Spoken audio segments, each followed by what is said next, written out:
you bring up something that hurt you. And a few minutes later, you hear yourself saying, "I'm sorry."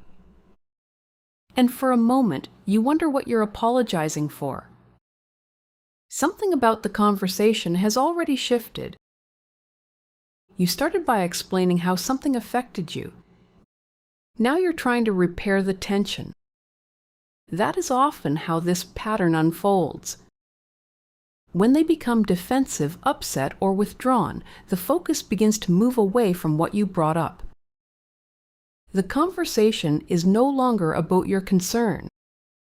It is now about restoring emotional stability. Now you're calming the situation instead of discussing what happened. Your body may notice it first. Your chest tightens. You feel pressure to make things better. So you apologize, not because you believe you were wrong, but because you want the tension to stop.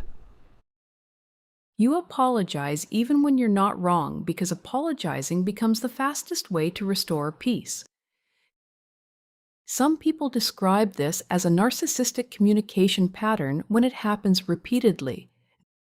Not because every disagreement is narcissistic, but because the interaction starts to center around one person's reaction, while the other person learns to take responsibility for restoring the connection. For them, this can become useful. If you are apologizing, the original issue often disappears. The concern is raised. The interaction shifts. You feel pressure to repair the tension. Your concern loses space, and the conversation ends without real understanding. Many people respond to this by apologizing quickly, hoping the relationship will feel normal again. That response is understandable. But peace that requires you to take the blame is not true resolution. In healthy conversations, both people stay with the original concern long enough to understand it. Clarity grows when understanding matters more than ending the discomfort. If you often apologize just to restore peace, that is important information. It may be showing you that harmony has started to feel safer than honesty. And once you recognize that, the apologies start to make sense.